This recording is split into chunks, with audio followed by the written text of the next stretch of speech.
لا إله إلا الله محمد رسول الله عليه صلاة الله وآله والأحبة. Assalamualaikum warahmatullahi wabarakatuh. Innal hamdalillah nahmaduhu wa nusalli wa nusallimu ala rasulihil karim. Amma ba'du. Sahabat Muncari yang dirahmati Allah, saya ucapkan selamat datang di channel yang membahas tentang nasihat, kisah, dan hikmah kehidupan Nabi dan sahabat radhiyallahu anhum.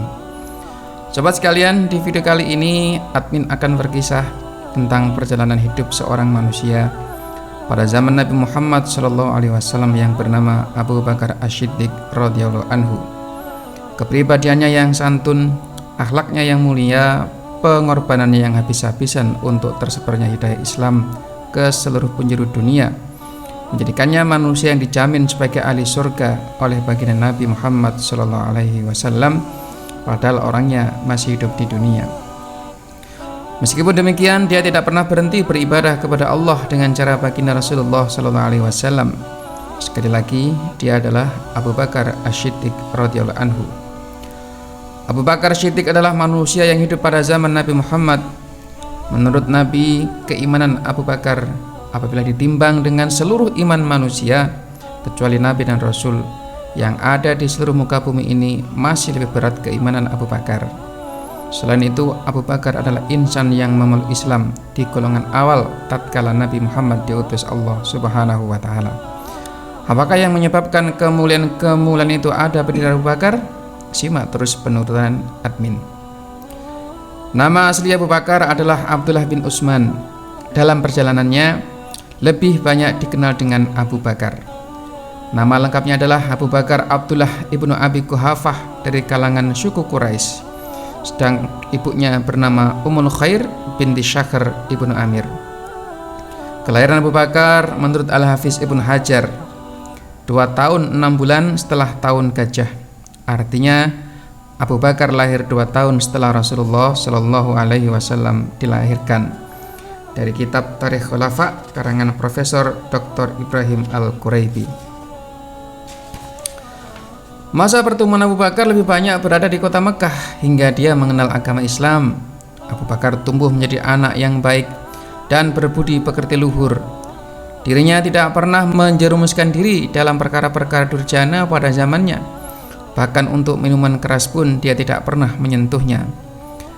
Masa remaja dan dewasanya sudah banyak bersentuhan dengan agama Ibrahim yang pada waktu itu sudah mulai banyak ditinggalkan orang-orang di sekitar Ka'bah.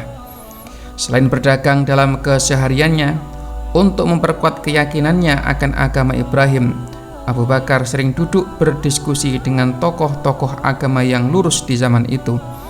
Di antara tokoh-tokoh agama Ibrahim pada waktu itu ada Qus bin Sa'idah al-Iyadi, Zaid bin Amr bin Nufail, dan Waraqah bin Nufail. Di antara ketiga tokoh itu, Waraqah bin Nufail adalah orang yang pertama kali tahu tentang berita kedatangan Nabi akhir zaman. Dengan ketiga tokoh inilah Abu Bakar sering berdiskusi masalah agama Ibrahim dan memperbincangkan ramalan sosok manusia suci yang akan diutus Tuhan di zaman itu. Dalam masalah ini mereka hanya bisa mengira siapakah manusia suci yang akan diutus Tuhan untuk memperbaiki akhlak manusia di sekitar Ka'bah yang mulai jauh dari kehidupan agama. Perawakan Abu Bakar dikisahkan tidak terlalu tinggi juga tidak terlalu gemuk, tapi mempunyai kecerdasan dan kekuatan yang luar biasa, serta mempunyai kebijaksanaan yang banyak membawa kebaikan. Kecerdasannya didapat dari mendengarkan dan menghafal kata-kata hikmah dari para hukuma, sastra Arab berupa puisi maupun prosa, dan banyak meluangkan waktu untuk bertafakur. Saat berkawan dengan sahabat barunya Muhammad yang kelak akan menjadi nabi, Abu Bakar menemukan sosok yang bisa dijadikan teladan dalam segala hal, karena Muhammad pada waktu itu mendapat julukan Al-Amin. Muhammad yang pada waktu itu tidak suka dengan kebiasaan orang Arab dalam menyembah berhala, seakan menjadi penguat akan keyakinan Abu Bakar, yaitu kesamaan dalam keyakinan. Walaupun Muhammad dan Abu Bakar saat itu tidak suka dengan penyembahan berhala, namun mereka juga tidak mencela berhala dan penyembahnya. Hari demi hari Abu Bakar menantikan kedatangan manusia suci yang menjadi utusan ilahi. Hingga saat Abu Bakar menjelang pulang berdagang dari Syria, terdengar kabar dari tanah Mekah bahwa sahabatnya yang bernama Muhammad mengaku sebagai nabi utusan ilahi yang membawa ajaran baru. Perjalanan dari Syria semakin dipercepat oleh rombongan kafilah dagang Abu Bakar karena kabar nabi baru yang ada di kota Mekah. Setibanya di gerbang kota Mekah, Abu Bakar disambut Abu Jahal, atau nama aslinya Amr bin Hisham. Abu Jahal membuka pembicaraan. "Apakah mereka telah menceritakan kepadamu, wahai Atik," panggilan Abu Bakar sebelum masuk Islam, "tentang sahabatmu? Apakah yang kau maksudkan itu Muhammad Al-Amin?" tanya Abu Bakar.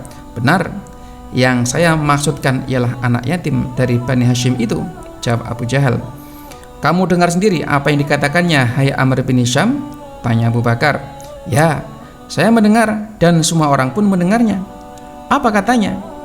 "Katanya di langit itu ada Allah. Ia mengutusnya kepada kita supaya kita hanya beribadah kepadanya dan meninggalkan Tuhan-Tuhan yang disembah nenek moyang kita." "Apakah yang dikatakannya bahwa Allah telah menyampaikan wahyu kepadanya?" tanya Abu Bakar. "Benar," jawab Abu Jahal. "Benar," jawab Abu Jahal. "Tidakkah diceritakannya bagaimana Allah berbicara dengannya?" tanya Abu Bakar. "Katanya Jibril mendatanginya ke Gua Hira," jawab Abu Jahal. Mendengar jawaban itu, wajah Abu Bakar pun nampak bersinar-sinar, seolah-olah saat itu sang surya hanya menyinari dirinya saja. Dan dengan tenang ia berkata, "Jika demikian, maka benarlah ia," kata Abu Bakar. Mendengar ucapan Abu Bakar, Abu Jahal terhentak dibuatnya. Badannya gemetar, langkahnya gontai seperti petir menyambar badannya. Ucapan Abu Bakar itu berpindah dari mulut ke mulut hingga dalam waktu singkat tersebar di kota Mekah. Abu Bakar bergegas pulang menuju rumah setiba dari Syria. Keinginannya untuk bertemu sahabatnya Muhammad SAW seakan sudah tidak terbendung. Dan Abu Bakar sadar bahwa siapapun orang yang diutus Allah membawa kalimat tauhid, resikonya sangat besar. Dibenci, dimusuhi, bahkan diusir dari kampung halamannya. Hal ini ia ketahui dari ketika tokoh agama yang sering diajak berdiskusi masalah Nabi akhir zaman. Abu Bakar melangkahkan kaki menuju rumah Rasulullah Muhammad SAW. Setelah mengetuk pintu rumah Rasulullah, Rasulullah membukakan pintu dan menyambutnya dengan wajah yang berbinar-binar. Kemudian Rasulullah memanggil Khadijah dan berkata, "Hai Khadijah, ia adalah Atik."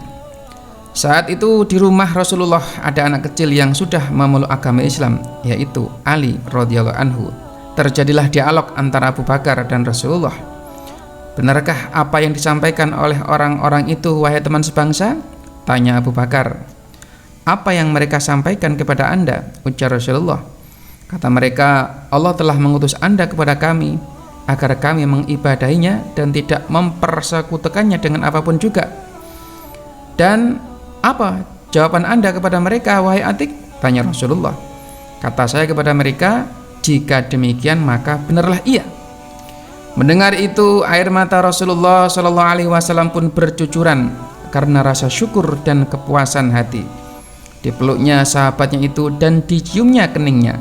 Lalu diceritakannya peristiwa datangnya wahyu di Gua Hira dan dibacakannya wahyu itu.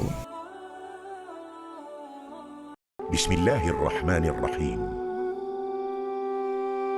Iqra bismi rabbikal ladzi khalaq. Khalaqal insana min 'alaq. Iqra wa rabbukal akram. Alladzi 'allama bil qalam.